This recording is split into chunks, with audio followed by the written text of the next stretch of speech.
public administration. So, Webster Dictionary was the act of determining the one's mind upon an opinion of course of action, and that is as a decision making. According to Robert Tenenbaum, decision making involves the conscious choice to selection of the behavior alternative. टेरी ने बोला था कि decision making is the selection of one behavior alternative. Thus, decision making means choosing one alternative among the various alternatives. It is essentially problem solving. Decision making is closely policy making, and Terry has clarified the differences between this. A decision usually made within the guidelines. A policy is relatively extensive, affect many problems, and is again and again in the contrast.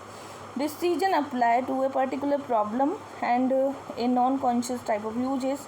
Classical thinker did not attach much importance to decision making but all pervasive activity. ठीक है, coordinating, controlling, and in the other words of Fred Luthans were classical theories such as the Fayol logic concerned with the decision making, and Fredrickson Taylor is alluded to this scientific method only as an ideal approach, and the first comprehensive analysis of this was the Chester Bernard.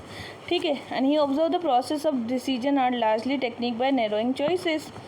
Sackler Hudson rightly said decision making is in government in the plural activity. One individual may pronounce the decision but many contribute to the process reaching the decision.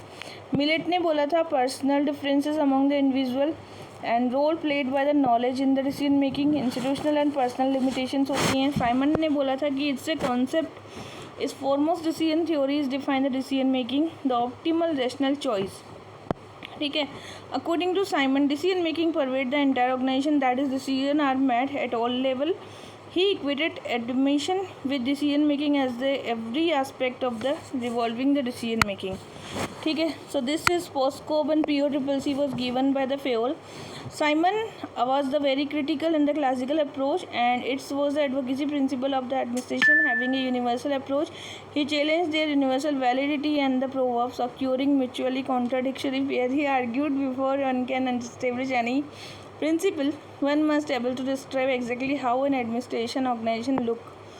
Simon observed before a science can develop a principle, it must possess a concepts, and an administration like any science is concerned purely with the factual statement. The emphasis upon decision-making approach as the alternative, and the advocacy of empirical approach as against the normative approach. So rightly observed the N. Umapathi, Simon proposed a new concept, and that was the logical positivism.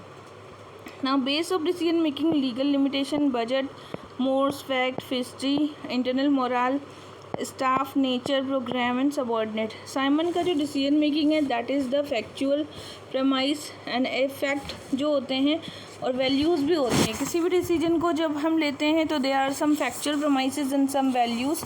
So fact is a statement of reality and the values are expression of the reality. So that's why it can be tested empirically to find out the validity. A value premise on the other hand cannot be tested without the facts. So according to Simon, the value is the concern with the choice ends, and while the factual premise are concerned with the choice of means of action, and the decision lead to the selection of final goal. तो यहाँ पे value judgement होगा तो एक final goal भी मिलेगा हमें. ठीक है, so this is the implication of factual judgement. तो यहाँ पे एक फैक्चुअल जजमेंट होता है. टेरी ने बोला था कि हमें प्रॉब्लम डिटरमाइन करनी है, हमें सारे बैकग्राउंड्स देखने हैं प्रॉब्लम्स के, देन हमें बेस्ट कोर्स ऑफ एक्शन देखना है, इन्वेस्टिगेट करना है, सारे मैटर को इवेल्यूएट करना है, make decisions and institute follow up करना है. साइमन ने सबसे पहले इंटेलिजेंस एक्टिविटी दी थी. This is Simon called the first phase of the decision making. It involve the finding of the making a decision. Now according to the Simon, executive spends the large fraction of their time surveying economic, technical, political and social environment. Design में हमें एक analyse करना होता है, develop करना होता है. Simon ने बिलीव किया है कि इंडिविजुअली और with the association seeking to invent, design, develop the possible course of action. Choice में हम उसको चॉइस करते हैं गिवन अल्टरनेटिव्स में से जो सबसे अच्छा अल्टरनेटिव होता है we are going to choice that alternative. And according to Simon, what are the problem. और डेवी और साइमन ने प्रॉब्लम सॉल्विंग की सबसे पहले बात किसने की थी? डेवी ने. तो डेवी जो था इसने 19 एंड 10 के अंदर इसकी बात की थी. प्रॉब्लम क्या है, अल्टरनेटिव्स कैसे हैं और कौन सा बेस्ट अल्टरनेटिव है. Simon concluded that it's a general intelligence activity proceeds the design, and design activity proceed choice. And the cycle of phase of for more complex that is in sequence. सबसे पहले हम देखेंगे कि traditional technique जिसमें habit है, clerical routine है, organisational का structure क्या है, फिर मॉडर्न में आएगा ऑपरेशन का रिसर्च कैसे करना है, इलेक्ट्रॉनिक डाटा कैसे होगा, ठीक है। So decision making is a design phase to example may call for new intelligence activity and given level of generate sub problems, and यहाँ पे चॉइस होगा, डिज़ाइन होगा, इंटेलिजेंस होगा, and 3 large often like clearly discernible organisation के decisions होंगे। सबसे पहले program and non program. Classified decision program and non program होते हैं। प्रोग्राम डिसीजन वो होते हैं जो रिपीटेटिव और रूटीन होते हैं, ठीक है। सो have we treated de novo, it is a decision making by precedent. Decision are non program to the extent that are novel and जो कि unstructured होंगे वो कैसे होंगे, novel होंगे, ठीक है। handling the problem before has not been arranged or because its precise nature. So Simon has identified the traditional as well as modern techniques of the non program decision, ठीक। now हम क्या करेंगे,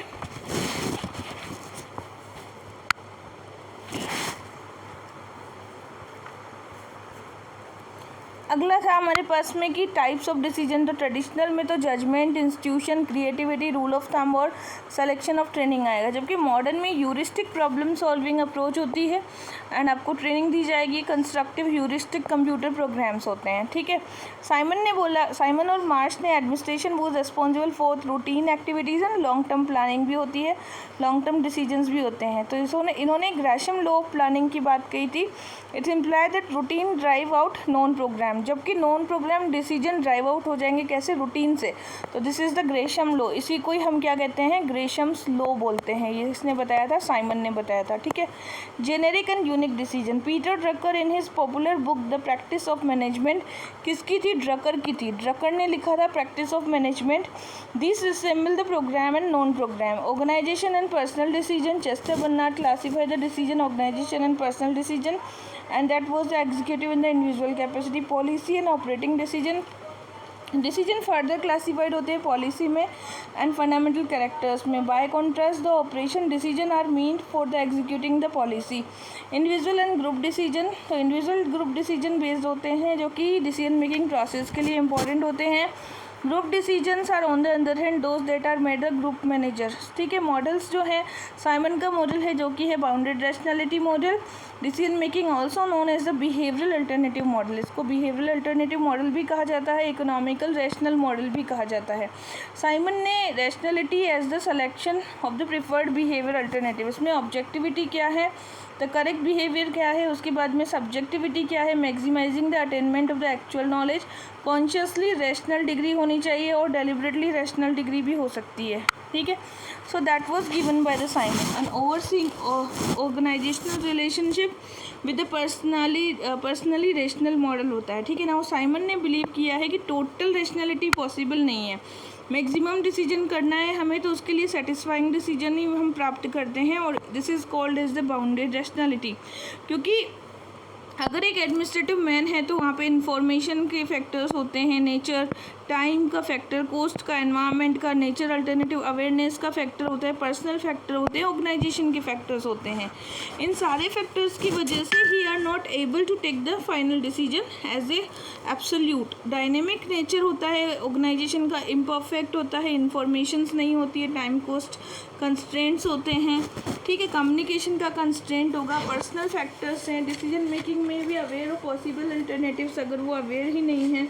So these are the reasons because of he is taking only the bounded rational decision rather than he is taking the absolute decision. Now next one is it choosing between the alternatives, recognizing that world be perceived drastically simplified model can make the choices without first determining all possible alternatives and is able to make the decision with a relatively simple rule of thumb, ठीक है। So the satisfying administration when Simon is different from the optimizing and economic theory. Now satisfying is known as the optimize. So Chris Argyris ने observe किया है कि decision जो होते हैं वो फेथ होना चाहिए। He said that Simon theory was satisfying to rationalize incompetence. नॉर्बर्ट इलोंग ने बोला है कि साइमन जो है वो फैक्ट और वैल्यू के बीच में डिस्टिंग्विश नहीं कर पाता है, ठीक है। इसी वजह से वहाँ पर प्रॉब्लम्स आती हैं। नाउ लिंडबॉम का मॉडल है, इसको हम कहते हैं इंक्रीमेंटल मॉडल, 1959 में आया था, जिससे हम the science of muddling through, Lindblom ने क्या दिया था, the science of muddling through, और ये किसका था, लिंडब्लॉम का था, ठीक है। So it is dramatically opposite to the Herbert Simon का जो रेशनल कॉम्प्रिहेंसिव मॉडल है। लिंडबॉम ने बोला कि actual decision is the administration different from the way of generally describe the theory, he recognising the practical problem in the rational comprehensive approach, highlights and very limitation like money, time, information, politics. So Lindbaum opined that decision making always continue to existing program, and thus lies argue that what actually occur administration incrementalism and virtual continuation. Incrementalism model, also known the branch technique of the model, that is set by set decision. Lindbaum assumed that the past activity is used by the administration to make the future decision. Okay. Now next is Adjoni mixed scanning model, and that was the third approach to the decision making. It was in 1967. Combine the element both rational comprehensive model, rationality, incrementalism. Adjoni ने कहा था कि it discourages the social innovation and it can be applied to the fundamental decision.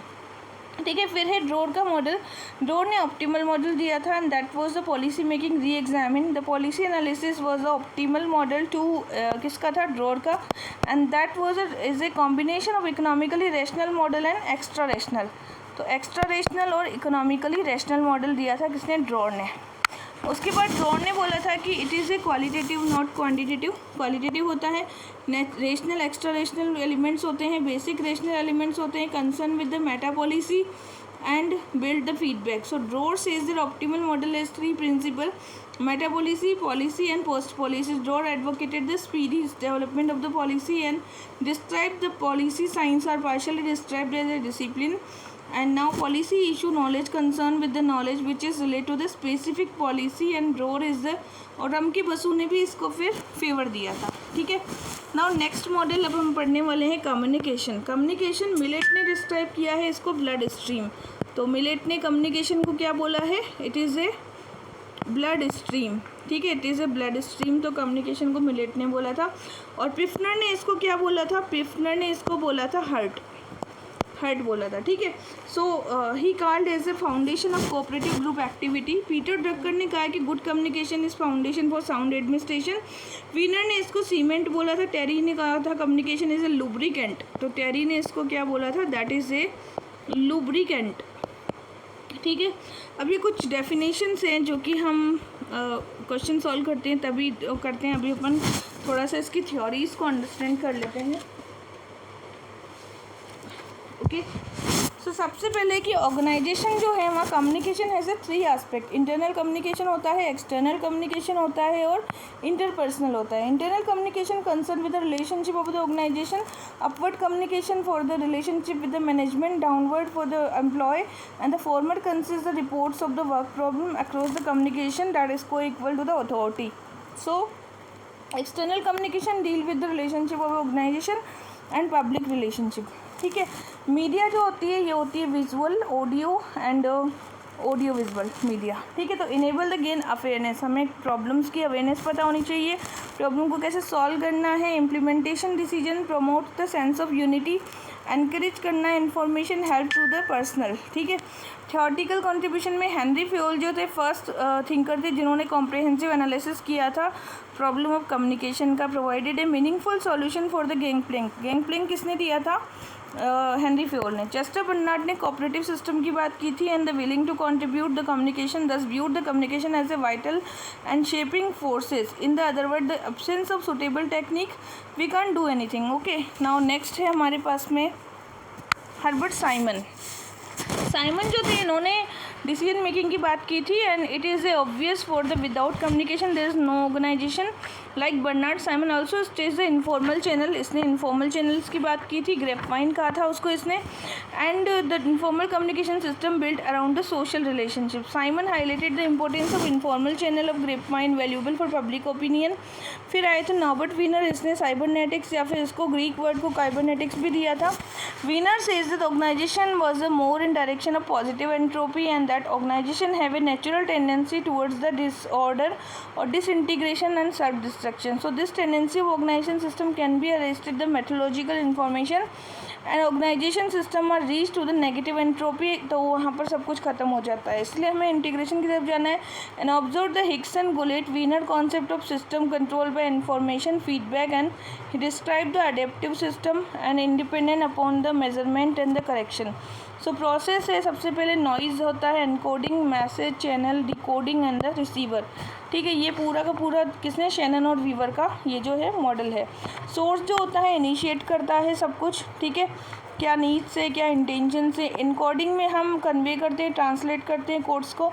Message for actual physical product, source encoding होगी. Then उसके बाद channel is the medium for the transmitting it this message and decoding is the process by translate the message into the form of can be understood. Receiver is the person whom to the message conveyed. Feedback is the response होता है determining whether इस message is received और not. Noise included the factor each component of the communication reduce the accuracy of the fidelity. No channel of the network की अगर हमें बात करनी हो तो channels are also known the network. Communication are the two type, एक तो formal होती है और एक informal communication. So management for the transmission of official information होगा तो फॉर्मल होगा. इनफॉर्मल में हमें अगर नॉर्मल अनऑफिशियल चैनल होता है जिसे हम ग्रेपवाइन भी कहते हैं. There are the formal channel that is जिसको हम चेन, स्टार और सर्कल नेटवर्क कहते हैं. ओल चैनल भी बोलते हैं. Under the chain network information is एक ही डायरेक्शन में जा रही है, हायरार्किकल चेन में जा रही है. ठीक है, under the star network there is a group member through the leader. Information message from the among the group में जा रही है. To do not communicate with each other directly but rely on the leader. ये किसके ऊपर, leader के ऊपर rely करते हैं, जिसको हम कहते हैं स्टार नेटवर्क. ठीक है, under the circle network adjoining members हैं, सबके बीच में इंटरेक्शन होगा और इन्फॉर्मेशन मैसेज ट्रांसमिट होगा. Under the all channel network में कम्युनिकेशन जो है सारे ग्रुप में जाएगी. It is a decentralise type of the method. Under the inverted V shape का जो मेथड होता है दैट इज़ इमीडिएट सुपीरियर को आपको इन्फॉर्मेशन देनी है या फिर सेकंड सुपीरियर को भी दे सकते हैं आप. ठीक है, under the Y network two subordinate होंगे. Chain of communicate with the superior in the turn of superior communicate with the two superior. ठीक है, कीथ डेविस ने कहा था कि investigated the phenomena of the grapevine. Like Keith Davis जो है वो क्या चाहते हैं, वो मतलब इनफॉर्मल डिसीजन के बारे में हमें बताते हैं. He observe that the grapevine can not be abolished. तो कीथ डेविस बोलते हैं कि आप है ना ग्रेपवाइन को कभी भी अबोलिश नहीं कर सकते हैं. We can't abolish the grapevine. Keith Davis ने ऐसा बोला था. So we can see this is chain network, star network, this is centralised circle, all channel decentralise and the inverted and Y pattern यहाँ पे कुछ सेलेक्टिवली होता है. ठीक है, so you can see this. Now next is if the suppress grapevine जो होता है वो बहुत इंपॉर्टेंट होता है. कीथ डेविस ने बोला था कि identify 4 type of the grapevine, जिसके सिंगल स्ट्रेन, गॉसिप, प्रोबेबिलिटी और क्लस्टर. तो क्या क्या बताया था, सिंगल स्ट्रेन, गॉसिप, प्रोबेबिलिटी और क्लस्टर. 4 तरीके के ग्रेपवाइन बताए थे इन्होंने. ठीक है, अब हम आगे चलते हैं थोड़ा.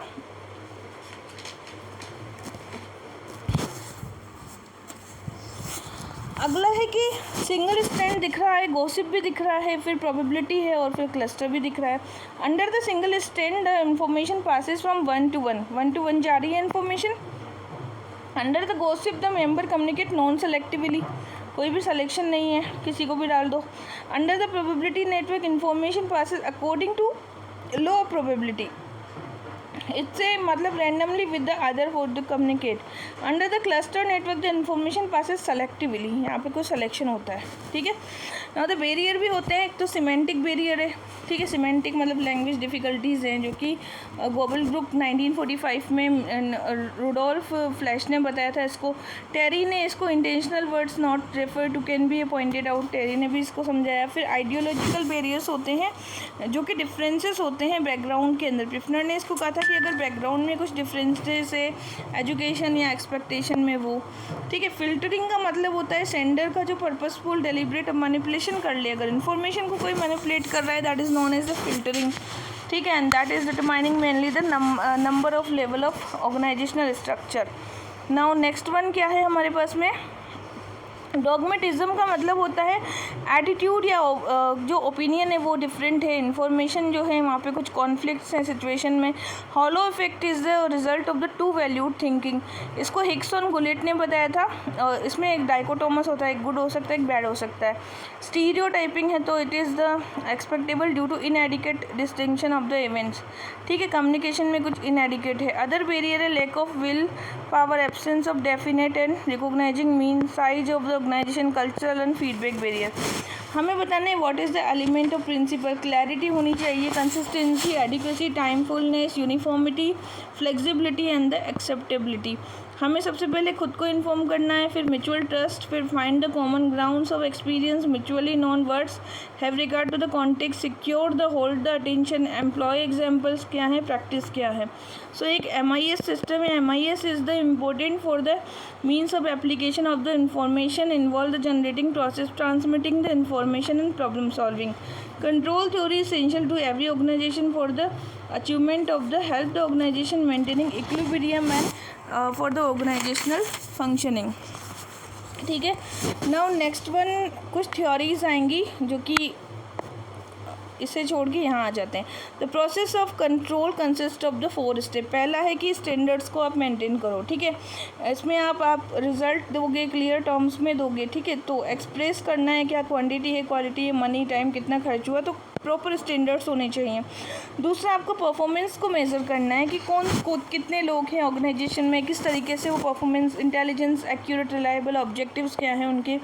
कंपैरिजन करेंगे, comparison of the actual performance, establish standards, nature, cause and consequences and deviations. ठीक है, करेक्टिव एक्शंस होते हैं जिसमें आप क्या करते हैं, अप्रोप्रिएट रिएक्टिव एक्शंस होते हैं। इसमें आप objective, timely, flexible, simple, minimum, suitable, prompt, forward looking जो भी है ये सब मतलब करेक्टिव एक्शंस होते हैं, उनको लेंगे।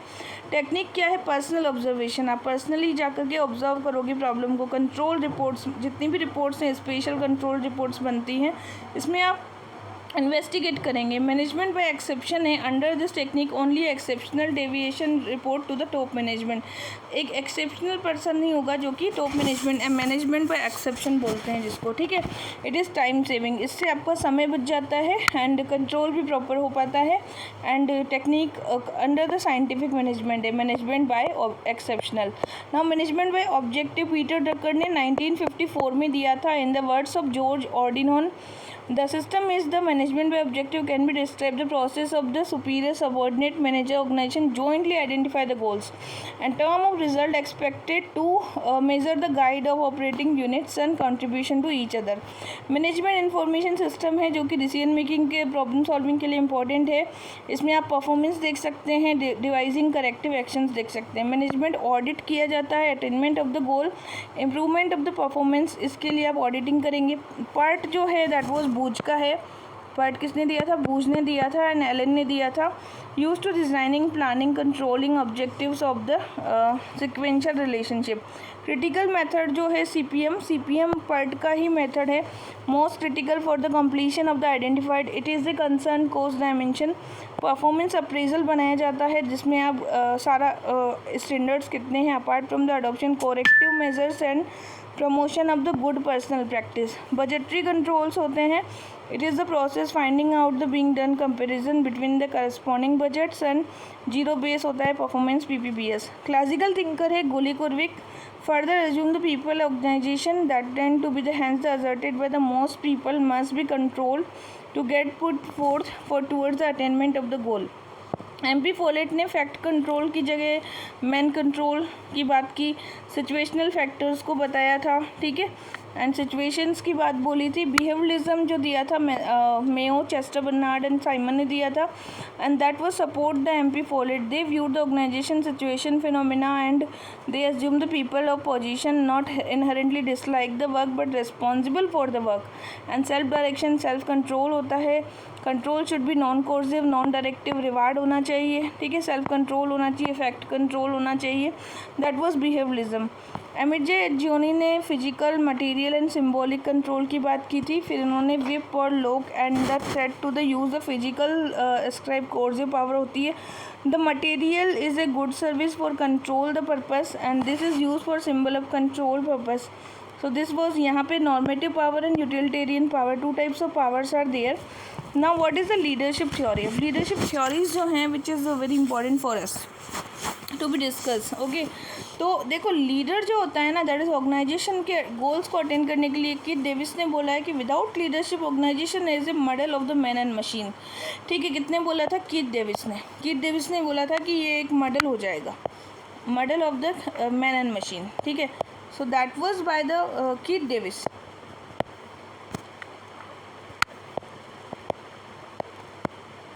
So that was by the Keith Davis, and apart from this, it ultimate act which is the bring the success of the potential. So Keith Davis ने हमें बताया था लीडरशिप के बारे में. हिक्स गुलेट ने बोला था कि leader and manager are no necessary interchangeably because leadership is subclass of management.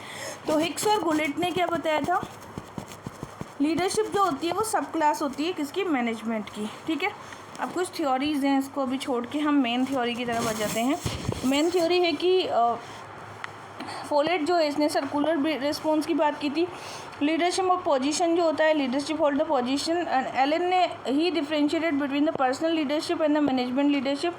Chester Barnard ने बोला था कि leadership depend upon the three things. एक तो आपका इंडिविजुअल, फॉलोवर एंड कंडीशंस. ठीक है, फिर फोलेट ने बोला कि लीडरशिप ऑफ पोजीशन जो होती है वो आपकी पोजीशन पे डिपेंड करेगी, पर्सनालिटी में आपकी पर्सनल क्वालिटीज़, और फंक्शन में आपके जो आपने काम किया है, जो फंक्शन है वो. फोलेट ने कमेंट किया है कि those people who possess the functional knowledge lead to the modern organisation, not those who possess the formal authority. ठीक है, the men possessing the knowledge is demanded the certain situations and that is the become a leader. So this leadership goes to the person who possesses the knowledge of the situations. Follett says a store clerk can be the act as a dispatched clerk can give the order to the superintendent. Now Millett ने बोला है कि leadership is often made the broken the circumstances को आपको तोड़ना है. According essential circumstances of leadership are twofold, political हो सकता है, इंस्टीट्यूशनल हो सकता है. तो मिलेट ने सर्कमटेंसेस को इम्पोर्टेंट बताया था. ठीक है, a political condition of the leadership means to need the responsive political directions. Now Keith और काहन ने बोला था कि essence of leadership has to with the influence the increment. Source of influence क्या है? Coercive power, a based fear, it is a capacity of leader to punish. अगर punish कर रहे हैं that is coercive power. Reward power, opposite of the coercive, it is ability to leader to positively recognising the provide the appropriate reward. Legitimate power, that is the leader organisation. यहाँ पे कुछ hierarchy होगी. तो ये किसने बताया था? French और बर्थेम ने बताया था. Coercive power, reward power, legitimate and the expert power. तो ये चार तरह की पावर होती हैं. ये किसने बताई थी? फ्रेंच एंड रॉबिन ने. नन एंड एक होती है रेफरेंट पावर. ठीक है, नाउ द स्टाइल्स हैं. पहली है ऑटोक्रेटिक स्टाइल. ऑटोक्रेटिक स्टाइल को डायरेक्टिव स्टाइल भी कहते हैं क्योंकि अथॉरिटी जो होती है वो सेंट्रलाइज्ड होती है. All policy decided by the centre and leader ही gives the order to ordinate demand for complete the ordinates. ठीक है, नाउ नेक्स्ट होती है डेमोक्रेटिक स्टाइल. डेमोक्रेटिक स्टाइल में सारी की सारी पॉलिसी जो होंगी उसमें ग्रुप डिस्कशन होगा, multidirectional. This style become popular for the human relation. Neoclassical. Laissez faire जो होता है it is known as a rein style and the leader gives complete independence to subordinate. He allow them to set their own goals and achieve other word. The style involve the complete freedom to the decision and minimum participation. No और minimum participation. His job is supply various material information. Functions क्या है? Philip Selznick ने बोला था कि the definition of the institution mission are the role of setting the organisation goal, institutional embodiment and the purpose क्या है. Then आप देखोगे कि defence of the institutional integrity, maintaining the core values, identity and organising the conflict, maintaining balance of power. So सबसे पहले leader है democratic style और laissez faire style. Now the Hicks and gullet ने बताया था कि सप्लाई ऑर्गेनाइजेशनल ऑब्जेक्टिव, आर्बिट्रिंग डिसएग्रीमेंट्स क्या है, catalysing the subordinate, suggesting idea, inspiring the subordinate, praising the subordinate and providing security. Chester Barnard ने बोला था कि कुछ गोल्स हैं उनको डिटरमाइन करेंगे. Manipulation of means, control the instrumentality, action and coordination. Follett ने कोऑर्डिनेशन, पर्पस एंड एंटिसिपेशन की बात की थी. पीटर ड्रकर ने कहा था कि lifting man vision to higher sights, raising the man's performance and building the man's personality. तो उसने लीडरशिप के बारे में ऐसा बताया। फिडलर ने directive group activity and coordinating group activity, दो एक्टिविटी बताई, directive and coordinating by the Fiedler. Pfiffner ने बोला according to leader the modifier organisation is they command get the man leadership and job your problems will be solved. Chester Barnard ने बोला vitality of the endurance, decisiveness, persuasiveness and responsibility of intellectual capacity. तो Barnard ने leadership के बारे में बोला था vitality of endurance, परस्यूसिवनेस, decisiveness and responsibility. Appleby ने बोला था कि कुछ विलिंगनेस होंगे, डेमोस्ट्रेट करोगे, डिस्पोज करोगे, एक्शंस, गुड लिसनर होना चाहिए, work with sort of people, seek the obtain most able situation, effectiveness, self-confidence, subordinate constantly seeks to improve the information। Millet ने बोला था कि अब है कि कुछ थ्योरीज है, ठीक है, इन थ्योरीज को देखते हैं। ट्रेड थ्योरी जो होती है that is because of the leader की जो पर्सनैलिटी है, जो इनहेरेंट बाय बर्थ जो उसके ट्रेड्स होते हैं। Trait theory is the beginning assume leader born are not made, this is came from the great man theory of the latter behavioural study. The important of this theory was the Barnard, Tead, Millett and Terry. Through this during 1940 there is a criticisation हुआ था it for provide the common list of the leadership trait, मतलब ये fail हो गई कि common trades क्या होते हैं। It does not indicate the comprehensive importance of the traits, fail to consider the fact, नहीं बता पाई, does not distinguish between traits needed to require the leadership and necessary maintaining, ignore कर दिया subordinates को, did not recognising to the situational. Behavioural theory that was concern on the leader are the behavioural theory. On this, the behavioral research was sought find out the leader to do, how they lead, how they behave, how they motivate, how they communicate, they concern with the leader function style। Now सबसे पहले हम आ जाते हैं आगे की ओर।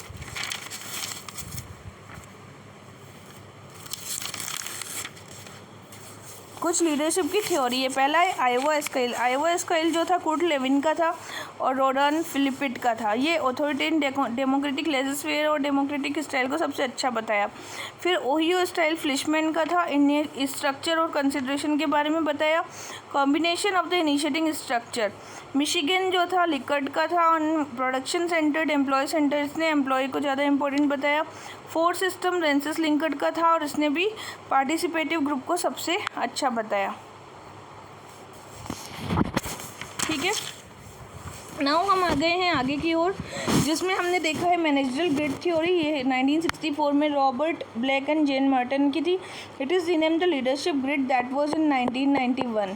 Improvise, low concern for production, country club, low concern for production, task में concern for production, low concern for people, middle के अंदर मॉडरेट होता है, टीम के अंदर high concern for people rather than production, और टीम को इसने सबसे अच्छा बताया। सिचुएशनल थ्योरी जो है both trade and behavioural theory fail to provide the overall satisfactory theory. तो यहाँ पर हमने research scholar turn their attention to the situational dimension, और this theory was the leadership influence by the situations and as a dynamic interaction between the member of the situations and the leader and environment. So leadership according to this theory is the multidimensional continuum leadership behavioral style that was Robert Tenenbaum का था, 1973 में था।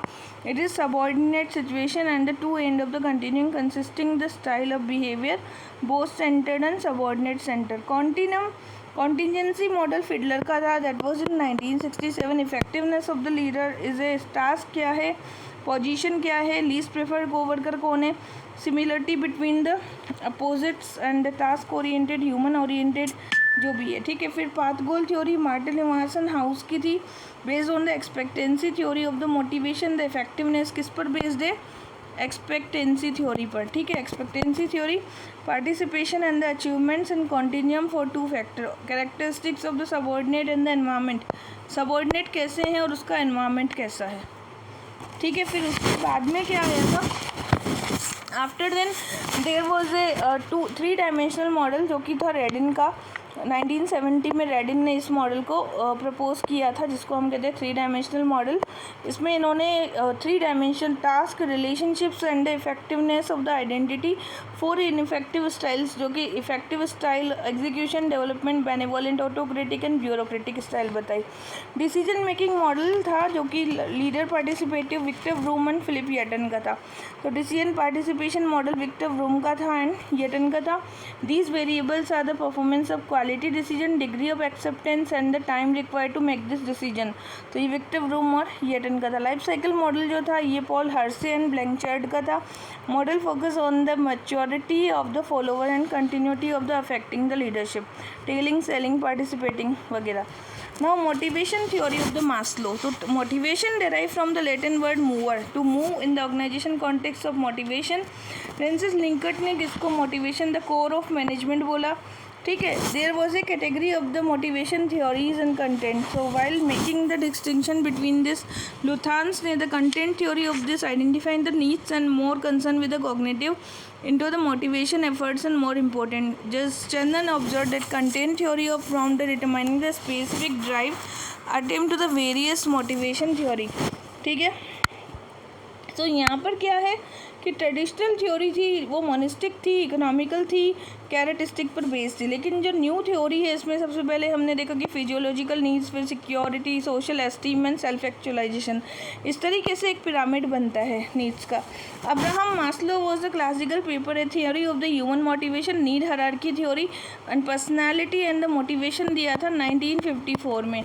Maslow need hierarchy is the first systematic conceptual theory being a psychological understood the human behavior, and Maslow need hierarchy concept considered the 5 level of the arrangement. ठीक है.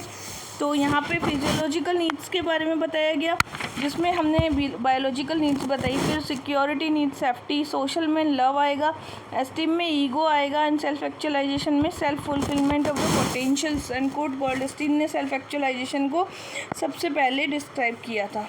ठीक है. सो Maslow ने कहा था कि human needs usually satisfy their physiological needs and satisfy there no longer motivate human behaviour, and people then are motivated by next higher order needs, and this human being are strive to satisfy their needs in the sequential order step by step. The prepondency of the satisfied need decrease another unsatisfied need, and that was the gradual phenomena है ये. ठीक है. Lawler, Suttle, Porter's their research study found the human needs do not confirm hierarchical but also agreed to this, and coffer and Appleby ने criticise किया Maslow के concept को, self actualisation को. वाबा बर्डवेड ने बोला कि research founded human being have 2 primary cluster needs. According to the Michel Nash, Maslow theory was increasing not valid, and problem with the Maslow need hierarchy is the cannot be turned into the practical guidelines. ठीक है. अब हम आते हैं Herzberg की 2 factor theory. Herzberg ने 2 factor theory को दिया था the motivation to work, that was in 1959. इसमें माउजलर और Snyderman, work and nature of the man 1966, managerial choice human enterprises, too efficient and to be human, management choice 1976. One more time, how do you motivate employee, that was in 1968. Job enrichment, that was 1969, along with the Paul and the Robertson. Herzberg ने interview किया 200 engineers का and find out the factor which is responsible for the motivation. He used to critical incident method of obtaining the data analysis also. ठीक है. सो अब हम आ जाते हैं Herzberg पर. तो सबसे पहले हाइजीन फैक्टर्स जो थे, company policy, supervision, salary, interpersonal relationship, working condition, personal life status and security. जबकि मोटिवेशन कौन करेगा? Achievement, recognition, work itself, responsibility, advancement and the growth. According to Hershberg, these 2 set of the factors separate theme and the motivation describe main relationship to what does. In other words, they are related to the nature of the work and they are effectively motivate the individual superior performance, thus do not cause dissatisfaction. And hygiene factor on the other hand describe the main relationship, the context of environment in which he does his job. In other words, related to the surrounding of the peripheral aspects, and they do not motivate individual to the better performance. ठीक है. So animal जो होता है ना Adam nature का होता है, and that is avoidance of the pain from the environment. और ह्यूमन जो होता है अब्राहम नेचर का होता है seeking growth from the task. ठीक है. So Herzberg use the term hygiene in the analogy to the medical use term meaning the preventive environment. In other words, dissatisfied is the hygiene factor and analogous to the principle of mental hygiene. According to the Hirschberg, hygiene factor lead to the job dissatisfaction, and the motivator was the lead to the job satisfaction because of the need for the growth of self-actualization and psychological level, two dimension of the job attitude, and that was one need system avoidance and unpleasantness. Hirschberg said main basic need can be depicted as a two parallel narrow opposite direction. ठीक है, तो यहाँ पर हम आ जाते हैं. सबसे पहले हाइजीन सीकर जो होते हैं ना, ये मोटिवेट करते हैं नेचर ऑफ एनवायरनमेंट से chronic they are highlighting the dissatisfaction with the various aspect of the context like salary, supervision, working condition, job security, company policy. Overreaction with satisfaction to improve the hygiene factor. Short duration of the satisfaction होता है. Overreaction with the dissatisfaction. Realizing the little satisfaction from accomplishment. Show little interest in kind of quality of work. Cynicism regarding the positive virtue. Does not professionally. Ultra liberal हैं. Parrot management. Act more like a top management than top management does. May be successful on the job because of the talent. तो ये केवल और केवल talent basis पे काम करेंगे. ठीक है, जबकि जो मोटिवेटर होते हैं वो नेचर को समझते हैं. मोटिवेशन हायर टॉलरेंस होता है. Poor hygiene factor. Less reaction to the improvement of hygiene factor. And milder discontent when hygiene factor need improvement. तो ये डिसकंटेंट हो जाएगा. Realising the greater satisfaction. Show the capacity to enjoy the work. Has a positive feeling towards the work. Profit professionally from the experience. Belief system sincere होते हैं. And may be an over achiever. बहुत ज़्यादा achieve कर पाते हैं. ठीक है, so Herzberg की जो टू फैक्टर थ्योरी है, the factor involve the producing the job satisfaction and distinct from the factor. So the opposite of the job satisfaction is not job dissatisfaction. Similar the opposite of the job dissatisfaction is not dissatisfaction. Okay, so Herzberg has divided the people working organisation two category. पहला hygiene and दूसरा है motivation factor. ठीक है, job enrichment जो था ये Herzberg का था against the traditional concept of job enlargement जो कि क्रिस आर्गस्ट ने दिया था to motivate the member of the organisation. ठीक, तो जॉब एनरिचमेंट जो था that was given by the Herzberg involve the designing of the job such a way to provide the opportunity for the achievement recognisation responsibility and evaluating the job. Thus unlike job enlargement which is load expand job horizontally increase scope. Job enrichment load the vertically. तो job enrichment है वो vertically जाता है जबकि job enlargement है वो कैसे जाता है, हॉरिजेंटली जाता है. ठीक है, सो मेथड बाउंड है that is by the critical incident method research data according to the method and is there is no control maintained, then evaluation by the writer. Research study failed to measure all job satisfaction. It is inconsistent with the research and methodology. Now the Maslow और Herzberg ये दोनों के बीच में कुछ difference है. देखो Maslow जो है ना उसकी नीड हायरार्की वो अनसेटिस्फाइड नीड्स और लोअर ऑर्डर में रखेगी और सेटिस्फाइज को हायर ऑर्डर में. It has universal applicability of all kind of employ. It is describe theory. It did not make any suggestions and it deal with the general motivation apply to the all people. It is stated that financial rewards can motivate the behaviour. जबकि Herzberg की जो two factor theory है इसको हम higher order और motivation and the individual के लिए देख सकते हैं. लिमिटेड एप्लीकेबिलिटी है. It prescribe theory suggested to job enrichment to the motivational problem. Deal with the work related motivation. Apply only to the people. It is the financial reward cannot be motivate the behavior. Financial reward से आप किसी को भी motivate नहीं कर सकते. ठीक है, सो इसीलिए हमने कुछ थ्योरीज और भी बताई है. पहली थ्योरी है अचीवमेंट मोटिवेशन, मैकलैंड की थी. और उसके बाद है पॉजिटिव रीइंफोर्समेंट, स्किनर की थी, 1953 में आई थी. And management by objective, Peter Drucker 1945 में. 55 मैच्योरिटी पीटर ड्रकर की. 50 XY जो है McGregor 60. Expectancy theory Victor Vroom 64. Equity theory Adams 1965. Performance satisfaction Porter Lawler 68. Goal setting Locke 1968. ERG theory Alderfer 1972. Attribution theory Kelley 1973. Theory Z Ouchi and Jaeger 1978. ठीक है, now the traditional model है यहाँ पे. ठीक है, कुछ human relation and the human resource model है। Traditional model में टेलर ने दिया था कि work is inherently distasteful to the most people, what they do is less important than what they earn, and few want they can handle work that required creativity, self direction and self control. ये बहुत कम लोगों में होता है, ठीक है। Human relation Mayo ने दिया था, इन्होंने बोला था people want to feel useful, important, people want to belong and to be recognised, these needs are more important than money in motivating factor. Human resource model McGregor का था, उन्होंने कहा था कि work is not inherently distasteful, people want to contribute, most people can exercise more creatively, self direction and the self control. फिर policy क्या है, Taylor बोलता है कि the manager should closely supervise, he is must break down the task in the repeatedly easily learn operation, he must establish detail routine and procedure. जबकि Mayo कहते हैं कि the manager should make each worker feel useful, important, he she should keep subordinate inform, listen their objectives, the manager should allow the subordinate to the self direction.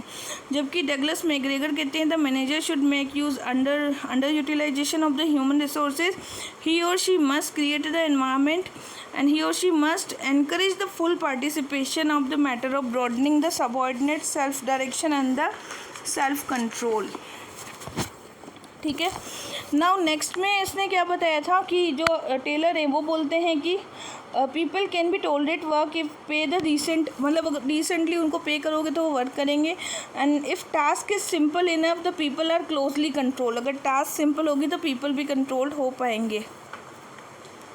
जबकि human relation में जो theory है इसमें Elton Mayo ने बोला है कि sharing the information with the subordinate and involving them the routine decision, satisfying this needs will improve the moral, reduce the resistance and willing cooperate. McGregor ने बोला था कि expanding the subordinate influence, self direction and work satisfaction improve the byproduct of subordinate making the resources. So this is the chapter